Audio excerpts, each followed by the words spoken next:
I'm Nyla Trumbach, and I'm the lead mechanical test operations engineer on the Fred Hayes test stand at NASA Stennis Space Center. I lead a team of 4 test engineers in testing the RS-25 engines for the Artemis program. In high school, I was very interested in math and science, and I had a couple teachers who pointed out that I was pretty good at math, and they suggested I go to engineering school. So I chose that path. But as a girl, my grandfather was involved in the shuttle program, and for our summer vacations, we would visit them in Kennedy, at Kennedy Space Center. And one time I saw a shuttle launch from their backyard, and I can remember the windows rattling, and I'd never seen anything like that. And at the time, I never dreamed that I'd be a part of the space program. It really was never a goal of mine. But coming out of school, I came back home and started looking for a job, and I got a job here at Stennis Space Center with Rocketdyne, and it just took off from there. When I first started out at Stennis, I was in the maintenance group for the Navy. I didn't really have my sights set on conducting tests. I think I even thought it might have been out of my league. But there was a job opening as a test engineer with Rocketdyne, and I remember I called up a lady I knew that worked for Rocketdyne just to get an idea of what the job was like and if it's something that I would like to do. And she said, "Nyla, I just have to say this is the best job that anyone could ever have. It's the most exciting, challenging job out here at Stennis Space Center." And so it was a little scary, thinking of what I would be doing, but I'm so glad it worked out, and that I eventually became a test conductor. We are in the test control center right now, and this is where all the fun happens. As test conductor for the day, you are in control of all operations for the day. So you have to be knowledgeable about all systems, the nitrogen systems, helium systems, there's hydraulic systems. You are in control of all of that, and you direct the test team. So it's a lot of responsibility, and there's a lot going on. We work to check sheets, procedures, so that helps keep us on task for the day. But the test conductor has to be ready to respond to any off-nominal things that can happen. It's a lot of work and a lot of people that come together to get the test off. On a test day, the atmosphere in the control center is much like what the atmosphere would be like in a launch control center. It starts out fairly calm, people getting set up and getting into their operations, but as the test day goes on, the tension becomes more and more and continues to increase up until auto sequence start. A typical RS-25 test runs for 500 seconds, and at NASA we believe in testing like you fly. So the reason we run for 500 seconds is because that's how long it takes the RS-25 engines to power the rocket into space. As we get closer to the test, here in the control center, everyone is focusing on their operation for the day, and you can feel the excitement in the room. The anticipation is building, and when I'm sitting here, I know that I'm usually really nervous but also excited, and I can feel my heart just beating out of my chest. Once we hit auto sequence start and start the test, there are several things that we look at. We monitor camera views to make sure there's nothing wrong in camera views. We are watching our tank levels our propellant tank levels, the liquid hydrogen and liquid oxygen, to make sure that we are on schedule for consumption. We are also looking at the engine profile and making sure that all of our valves and systems are performing as expected for the test profile for that particular test. We have to be ready to respond if we see a fire or any issues that happen during the test. Today we're testing the RS-25 engines to certify them for use on the Space Launch System and the Artemis mission that will be flying to the moon. So when you're watching the test, you'll see what looks like a huge cloud of smoke coming out of the test stand, but it's not actually smoke. What that is water vapor. Our test stand has a deflector that pours out thousands of gallons of water per minute, and when the hot exhaust hits the deflector water, it creates the steam, the water vapor. Being a test conductor can be really stressful, and it's really hard work, but it also can be fun. I enjoy being part of the team and working towards getting ready for the test. That's one of my favorite parts, and the most exciting part is being able to sit here during tests, and after you hit auto sequence start, you can kind of take a deep breath when you see the engine light up. And sure, there's a lot to look at after that, but to me that is the most enjoyable part. You can kind of sit back and look and watch the engine fire. One of the coolest things to me about what we do is actually the test stand. You think about the test stand and what it is. It has to be strong enough to hold the rocket down. The rocket is meant to launch heavy, super heavy, items, rocket into space, but the test stand has to hold that down, has to hold the rocket down so we can perform a good test.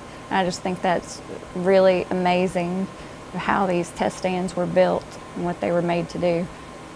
If you're a young person out there today and you think that you'd like to become a test engineer, I would say focus on math and science and work hard. It can be hard sometimes, so don't give up, and if you stay at it, you can do it.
A hot-fire test of an RS-25 engine is scheduled to begin soon on the Fred Hayes test stand at NASA's Stennis Space Center. Please stay tuned.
This concludes the live broadcast of today's RS-25 engine test on the Fred Haise test stand at NASA's Stennis Space Center.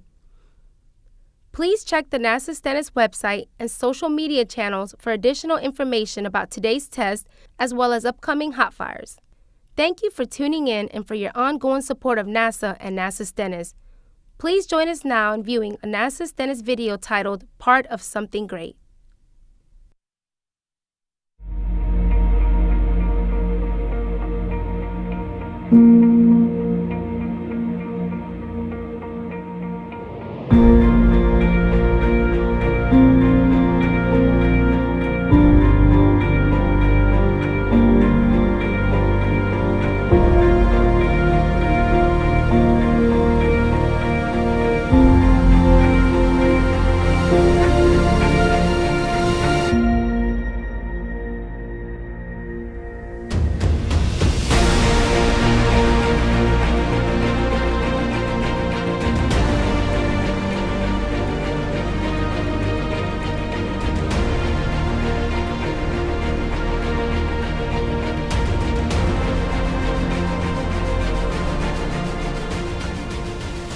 You have probably driven past it, seen the name in the news, perhaps even met someone who works there.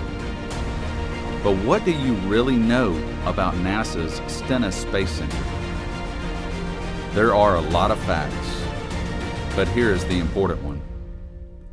This nation is headed to deep space, back to the moon through the Artemis program, including with the first woman and the first person of color, and then on to Mars. The country has put its trust in NASA's Space Launch System,